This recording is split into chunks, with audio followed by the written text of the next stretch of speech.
Okay, this is Blake you're at. And this is Rantis. Welcome to our Let's Play of Bioshock 2. We're on Session 2. And that security bot just scared the crap out of me. Dropping down in your face there. So, Rantis is playing. He is, to give a brief review of what happened in the first session, he is one of the prototype original Big Daddies.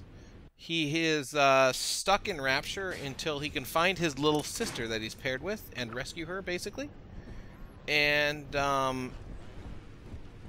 we just found out that Sophia Lamb is the kind of evil master overlord of Rapture after the events of the original Bioshock game. And we found out that the little sister that you are paired with is actually Sophia Lamb's daughter. Dun dun dun! Dun dun dun! So, now we continue.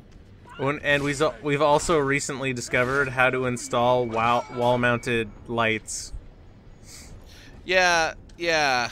Rivets that are traps and have lasers somehow. Laser rivets. And also glow. With motion detectors. And somehow, I don't know. They are fun to play with, though. They really are. I used them a lot in this game. Oh no! Here's another inexplicable nonsense thing. Look. Oh yeah, it's Tenenbaum.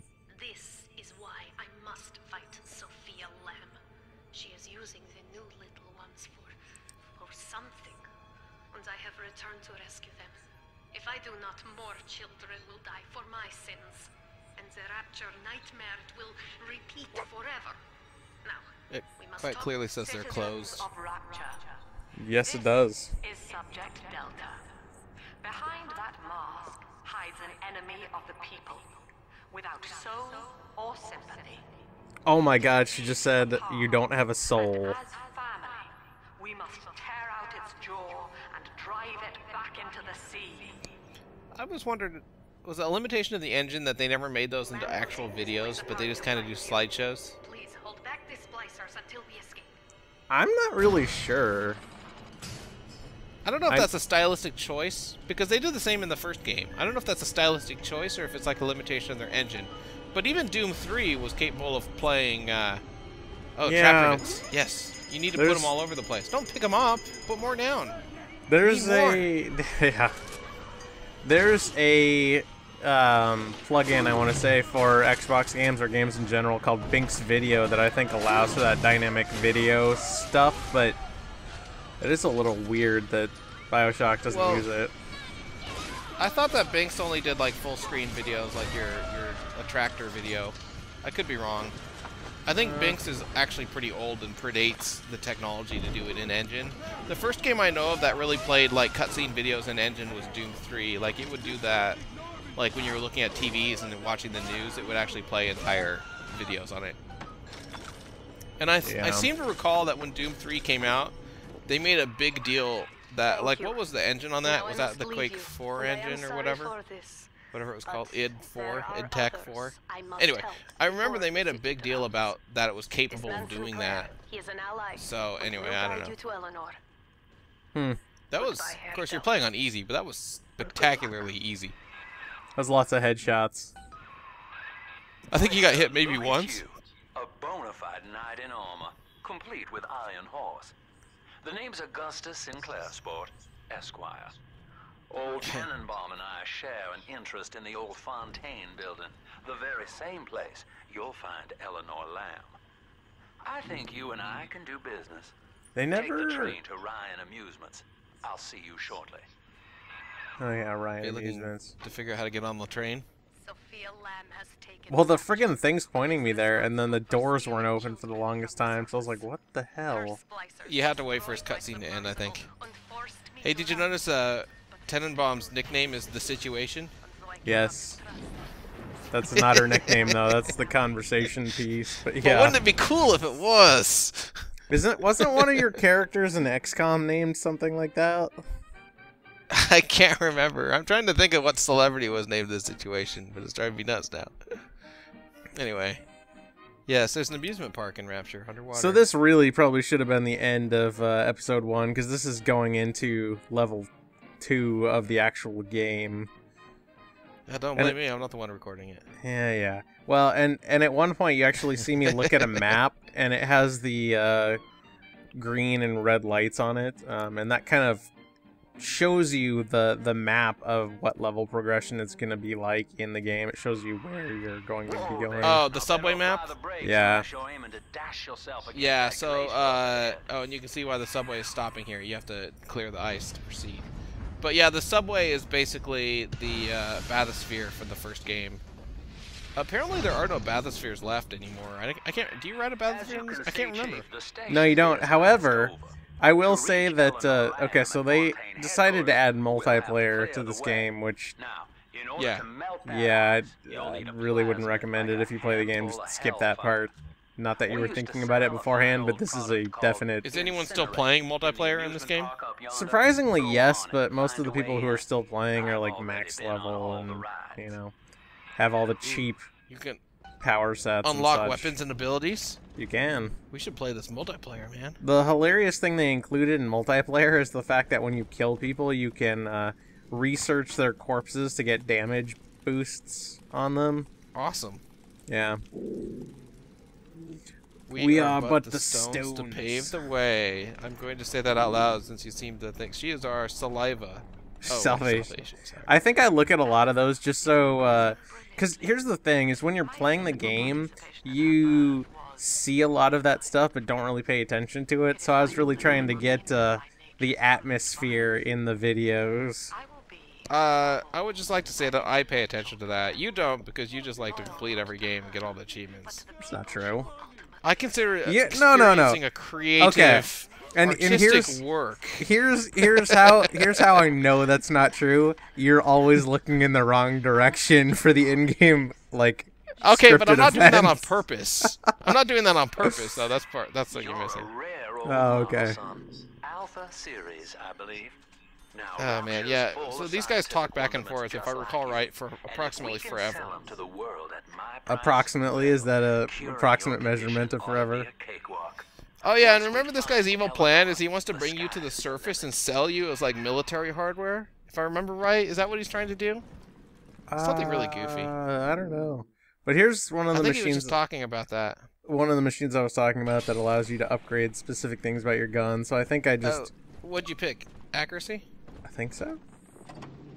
I didn't get a chance to see it. I didn't actually either because I picked it pretty quick. I really didn't hesitate on the decision much. Apparently. Yeah. So one of the funny things I was going to mention in the last episode, didn't get around to it, but you know, we were talking about the fact that this game is like kind of simultaneously set in the past and the future, like it's a science fiction 1960 kind of thing. Yeah. Kind of like the Fallout thing, I guess, if you think about it. Sky Captain in the world of tomorrow or whatever. Yeah, kind of like that kind of feel. But one of the things that comes out of that is you can hack computers and robots, and there's robots. You can hack them, and, well, I guess security bots, robots, whatever. But hacking didn't exist, and so they have, in the first Bioshock, I thought this was kind of funny when I was playing through it, they actually have a tape that's like, there's this new thing where people are going to vending machines and getting items out without paying for it. They've taken to calling it hacking, whatever that means, or something. I thought it was pretty funny. Yeah. They kind of explain away some of the weirdness of the setting that way. But, you know, whatever. It doesn't matter if it's good. Like I've said multiple times, if you're doing a good job, it doesn't matter if you're weird. Agreed. If you're doing a bad job and you're weird, you become the Chronicles of Riddick, and then it does matter, because it's a bad movie. The Chronicles of Riddick? You thought it was a... Oh, Chronicles of Riddick. Maybe. I thought you were talking about Pitch Black. Yeah, I've seen it. No, Pitch Black is a good movie. Chronicles of Riddick is a bad movie. Thought my vision was immature. Antiquated, he said. This place could have been something magical. But instead, he turned it into a... Oh, good shot. I don't know how I messed that up. This is what I'm talking about. So you could see that the security bots were still attacking me until I... Well, yeah, but they were attacking me until I... Oh, what? I seem to recall I did that on purpose just to get security bots to appear so I could hypnotize them and hack them. Oh, that's kind of what I just did, yeah. Yeah, well, you didn't do it on purpose, I'm assuming. Maybe you did. No. Not that I... Yeah. So, it's a valid tactic. It's a valid tactic. Set off alarms on purpose to get security bots. You can do that in the first game too, if I remember right. You can. And I think you can come out of nowhere. You can have up to 2 security bots, I want to say, following you at any given time. That'll get you in the park. But buying Incinerate's gonna cost Adam. It's a sort of genetic goo that lets you rewrite whatever God gave you. The Little Sisters carry the stuff, as you may recall, so you'll need to locate one. I heard whispering near the El Dorado Lounge. Have a look.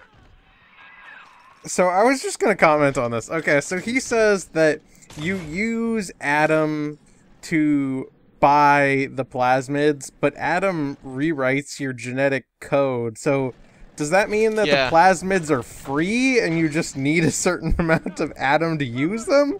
Or you actually put the genetic goo into the machine to get the plasmids out? I think you mix it in, because the plasmids come in a little jar, right? So maybe you mix it together and then drink it? That's really confusing. Now but that then he says it costs. He says it costs Adam to do it, and I mean it does technically. Well, because you use up the Adam. Well, that's true, but because you mix it in. It's still a weird way. And then you make a goo that's half Adam and half genetic. I don't know. I'm making this shit up. Yeah. Yeah. It would be funny if you made a game like this and just went ahead and used the RPG terminology. You need skill points to upgrade your mana. I mean, Adam. I mean, Eve. Oh, whatever. Oh, and there's your sports boost. What does that do? Reaction time? No, it's just that's a gene tonic, which are like the passive versions of plasmids. Yes. And does this one have combat tonics too, or do they combine combat and genes? What? What do you mean? Okay, so the original game had plasmids. 2 separate slots. Okay. The original game had plasmid. Well, the original game had 3, is what I'm trying to say. It had plasmids, it had combat tonics, which were like passive abilities that related to your combat. Like one would make the wrench do more damage, and etc. And then it also had the gene tonics, which would be like things not related to combat.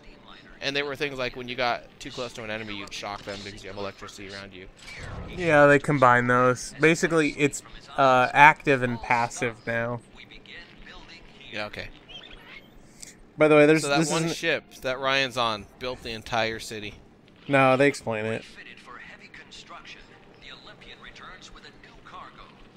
They basically... Yeah, this is what it started out as, with a giant crane on it and such. Yeah, I mean, this didn't start until after World War II, and he was done by 1958. Supposedly. I'm just saying.